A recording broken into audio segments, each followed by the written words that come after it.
예, 업무보고 후속 조치 이행 상황에 대해 보고드리겠습니다. 이번 업무보고는 나흘에 걸쳐서 총 51개 정부 부처와 140개 공공기관의 보고가 있었습니다. 국민주권정부 1년차 성과를 점검했고요. 2년차 대체불가 대한민국을 실현하기 위한 기관별 핵심 과제를 보고드렸습니다. 후속 조치는 크게 세 갈래로 합니다. 핵심 과제 추진 상황을 밀착 점검하고 대통령 지시사항을 신속하게 이행할 수 있도록 하고 국민 참여단 질의 내용, 온라인 의견을 정축에 적극 반영하는 겁니다. 핵심 과제 추진 상황 밀착 점검입니다. 업무보고 시 기관별로 한 10개 내외 정도 과제를 보고드렸습니다. 이 중에서 범정부 차원에서 밀착 점검해야 될 핵심 과제를 기관별로 5개 내외씩을 선정했습니다. 주로 지방주도 성장, AI 대전환, 국민생명 안전 관련 과제들이 대표적인 과제입니다. 다음 페이지입니다. 국무조정실은 주요 내용을 국정과제에 반영할 수 있는 만큼 신속하게 반영하고 밀착 점검할 수 있도록 하겠습니다. 이 일은 부처에서 하시는 겁니다. 각 부처에서는 추진 속도를 높이기 위해 시행령 등 하위법령과 적극행정위원회, 감사원 사전 컨설팅을 적극 활용해 주시기 바랍니다. 그리고 또 국민들이 모르는 정책은 없는 정책입니다. 기기마다 국민들께 정책 내용을 알기 전달하고 과제 내용도 신속하게 보완 발전시켜 주시기 바랍니다. 두 번째로는 대통령 지시사항 신속 이행입니다. 대통령님께서는 업무보고 과정에서 민생 체감 사안부터 미래 어젠다에 대한 선제 대응까지 국정 전반에 대해 폭넓게 지시사항과 당부를 주셨습니다. 그중에는 다부처 협업이 필요한 사항도 많습니다. 각 부처는 업무보고 직후 후속 조치에 착수했고 당기 과제는 일부 이행을 완료하기도 했습니다. 나머지 과제도 최대한 9월 안에 마무리 짓도록 하겠습니다. 국무조정실은 이행 상황을 밀착 점검하고 지연 과제는 원인을 파악해 신속히 추진될 수 있도록 지원하겠습니다. 다음 페이지입니다. 세 번째로는 국민 제안과 의견 반영입니다. 국민참여단과 온라인을 통해 많은 의견을 주셨습니다. 국민참여단 질의는 212건이고요. 17,000건의 온라인 의견 중 응원 댓글이 많고 중복 제안도 있습니다. 이거를 제한 의견 개수는 191건입니다. 이 사안 후속 조치하고 관련해서는 국민참여단이 질의 주신 부분에 대해서는 각 기관에서 하나하나 성실하게 답변 드렸습니다. 향후 반영이 가능한 사항은 전향적으로 검토하고 추진 사항도 계속 질의 주신 국민께 알릴 수 있도록 하겠습니다. 또한 의견 주신 참여단에 대해서는 기관장 명의로 모든 부처에서 감사 인사를 드렸고 정책 간행물도 주기적으로 전달해 드릴 예정입니다. 온라인을 통해 주신 의견도 각 기관에서 면밀히 분석하여 정책에 반영해 나갈 수 있도록 하겠습니다. 그리고 마지막으로 협조사항입니다. 올 하반기는 국정성과가 회복에서 체감으로 계획에서 가시적 성과로 넘어가는 골든타임입니다. 장관님들께서는 책임지고 업무보고 후속 조치를 신속히 추진하셔서 체감할 수 있는 성과를 많이 만들어 주시기 바랍니다. 특히 성과를 낸 유경자는 그야말로 파격적으로 보상해 주시기 바랍니다. 업무보고 때 제시된 상당수 과제는 속도와 협업이 성패를 가릅니다. 장관급, 차관급, 실궁짝급 등 모든 단위에서 보다 긴밀히 소통할 수 있도록 장 차관님들께서 적극적으로 역할을 해주시길 당부드립니다. 이상으로 마치겠습니다. 네, 정리를 아주 잘하셨네요. 주요 지시사항에 다부처 관계된 주요 지시사항은 매우 의미 있게 정리를 잘했는데 이게 이제 기존에 다 얘기되던 것들이죠, 다. 예, 일부는 네. 이미 지금 얘기된 것들도 네. 있고요. 이미 국정과제에 포함된 것들도 있고 네. 새로 또 말씀 주신 것들도 있습니다. 네.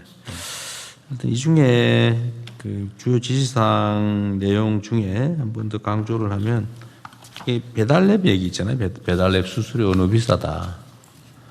이거 대안을 어쨌든 이게 공정거래가 압박만 해서 해결될 문제는 아니고 뭐 그건 하나의 수단이고 어떤 대안을 어떻게 만들어낼지 이게 최소한 실질적 경쟁 체제는 만들어줘야 되는데 사실상 독점 상태라고 저는 판단이 되거든요. 형식은 뭐 아닌 것 같은데 내가 알기로는 그때 당시에 이 배달 앱 업체가 그때 주요 3개인가 그랬는데 그 중에 하나를 뭐 빼놓고 해서 뭐 90%를 안 넘겨다든가 뭐 이렇게 해서 통과됐던 것 같죠.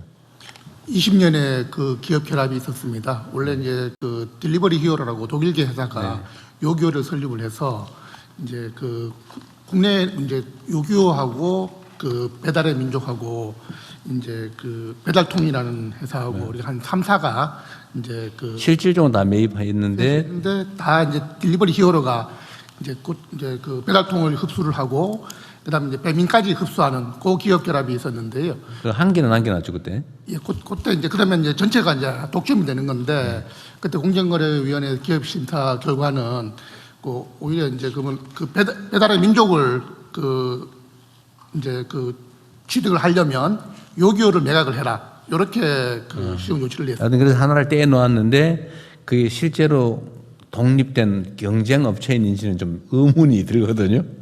지금 그 사실 이제 그 이후에 이제 쿠팡이츠가 다시 이제 생기면서 지금은 이제 배달의 민족하고 그 쿠팡하고 쿠팡이츠하고 거의 양사 이제 독과점입니다. 이제 거기가 양사가 한 93%의 점유율을 가지고 있으니까 이제 독과점 체제가 좀 고착화되었다고 보면 되겠습니다. 여하튼 그 실질적으로는 이제 과점 상태, 그것도 강력 과점 상태죠. 네, 그러다 보니까 어쨌든 자영업자들의 그 배달료 부담이 계속 커지고 있다는 원성이 많아져서 이게 공정위와 공정위는 법대로 이제 규제 업무를 할 텐데 그 이상을 할 수는 없고 실질적 경쟁을 확보하기 위한 방안이 뭔지를 다른 부처들이 좀 점검을 해 주셔야 됩니다. 거기가 어디 중기부서 네, 중소벤처기업부에서 잠깐 설명드리겠습니다.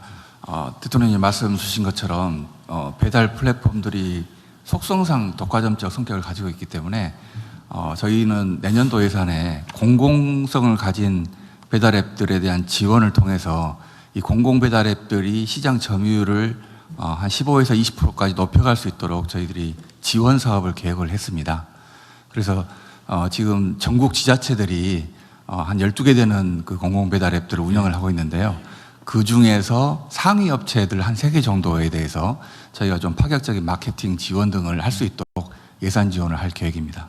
그게 이제 각 기초지방정부 단위에서 하기는 하여튼 뭐 성공적으로 잘하는 데도 있긴 한데 사실 비효율은 높지 않습니까? 그래서 그거를 지원을 해주는 방식으로 돈을 대주거나 이런 것도 뭐 필요하겠지만 더 중요한 건 경영을 통합하는 거죠. 사실 그 지방정부가 뭐 돈 벌려고 하는 것도 아니고 인사권 행사하려고 하는 것도 아닐 텐데 같은 유사한 곳들은 좀 연합을 하든지 아니면 광역에서 하고 있는 것도 경기도 같은 데 있긴 하니까 좀 지금은 많이 좀 활성화가 안 돼 있지만 어쨌든 그걸 전체적으로 묻고 거기에 대해서 뭐 법률상 또는 국제거래상 허용되는 지원을 해주든지 해서 실질적으로 경쟁을 좀 할 수 있게 하는 게 필요한데 그것도 좀 주력을 좀 해주시기 바랍니다.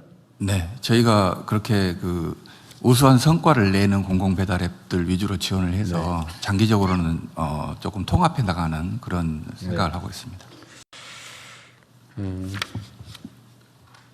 그 행안부는 얘기 나온 김에 저거 하나 좀 통계 하나 뽑아보세요.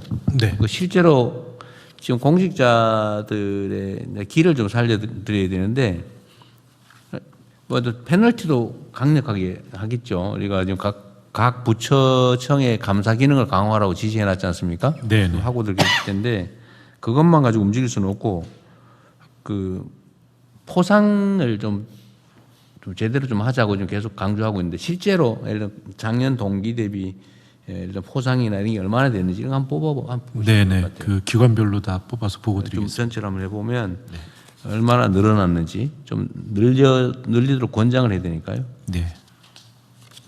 그리고 디지털 성범죄는 계속 문제가 되는데 지금 요 실제 주관 부처는 어딘가요? 디지털 성범죄 대응은 성평등부가 하나요? 성평등가족부가 총괄 하면서 하고 있습니다. 네. 근데 실제로는 저기 제일 큰 피해를 입히는 게 지금 해외 사이트들의 음란 사이트, 네.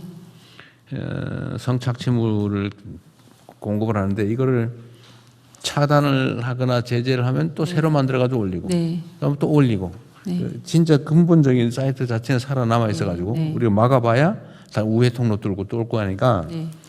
이건 범죄 행위잖아요. 네, 맞습니다. 그래서 이 원 사이트에 대해서 물리적 제재를 가하는 것은 이거는 법률 집행의 문제는 아니고 집행이 불가능하니까 해외라서 네, 실질적 대응책은 외국인의 대한민국에 대한 초국가 범죄에 속하지 않습니까? 네, 그래서 이게 지금 사법 절차로 하기는 매우 제한적이어서 최선을 다하겠지만 얼마 전에 회의에서 이거를 원점 타격을 하는 방안을 강구하기로 했죠. 네, 맞습니다.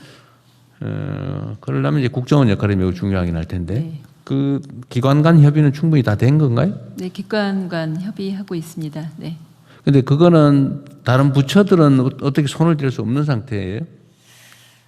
그냥 공문 보내고 안 해주면 할 수 없고 그런 상태입니까? 네, 이 디지털 성범죄와 관련된 문제는 지금 전 세계적으로 다 연관되어 있는 문제이기 때문에 뭐 국정원은 국정원대로 이제 그 업무 범위 내에서 도움을 주시는 거고 또 미국에 있는 미국의 연방거래위원회와 저희 부처가 함께 공문도 보내고 그 불법적인 부분을 또 함께 대응을 해 나가려고 합니다. 근데 이 불법 음란 네. 저 성폭력물 사이트는 네. 미국이 아니라 주로는 제3세계에 많이 있지 않아요? 네, 미국이 한 70% 정도. 미국이 많아요? 네, 서버 진행. 근데 결국 운영자는 한국인들이기 때문에요. 대통령님 말씀하셨던 그 디지털 흔적을 저희가 잡아서 결국 수익을 몰수해내는 거. 그리고 계속 도메인을 바꿔가면 사이트를 개설할 때마다 그래서 별도의 단독 범죄로 잡아서 지금 국내에서 지금까지 선고된 형은 꽤 높지 그 이후 범죄를 예방할 정도로 높은 형이 선고되지 않았는데 우리도 미국처럼 한 3, 40년 정도 이상의 형이 좀 선고될 수 있도록 법원하고도 그 양형 기준에 대해서 근데 논의할 예정입니다. 뭐 그건 뭐 맞는 말씀인데 문제는 네. 잡을 수가 없다는 거 아니에요? 그러나 다 해외에 있고 네. 익명화돼 있고 네. 그래서 저희가 최근에 지원단과 논의를 하면서 결국엔 내부 제보자를 통해서 저희가 좀 잡아내면 좋겠다. 그래서 대통령님 그동안 계속 말씀하셨던 이 불법 수익이 사이트당 한 2억 원 정도 광고 수익이 나오는데 그 수익에 대한 어떤 제보자에게 수익금에 대한 일부 저희가 그게 유효하면 네. 지금 우리가 대체적으로 실제 환수 취득 금액의 30%를 하고 있잖아요. 네. 근데 그런 범죄 수익에 관한 것이고 그게 만약에 신고나 처벌에 도움이 되면 네.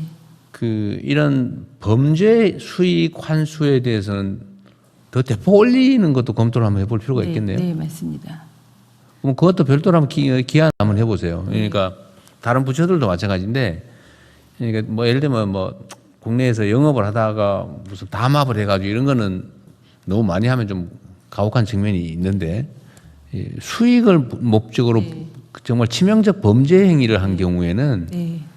그로 인해서 몰수 추징 뭐 범죄 수익 환수 이런 거 하는 금액을 뭐 굳이 30%할 필요 없이 뭐 대폭 올려가지고 네. 국가가 수익을 취득하는 게 목표가 아니니까 네, 범죄 잡는 데 도움이 예방하는- 되면 그걸 대폭 올리는 걸 한번 네. 다른 부처들도 같이 검토를 한번 해보십시오. 해당되는 불법 범죄 행위를 억제하는데 이런 포상 강화 조치가 필요하다면 네. 추가하는 걸로. 네, 네. 그럼 별도로 한번 나중에 의제로 하나 만들어서 네. 국무조정실에서 한번 취합을 한번 해보죠. 네. 네, 국무조정실 어디? 예, 그렇게 하겠습니다. 네, 그렇게 하십시오. 예, 더 이상 의견이 없으시면 본 안건은 원안대로 접수하겠습니다.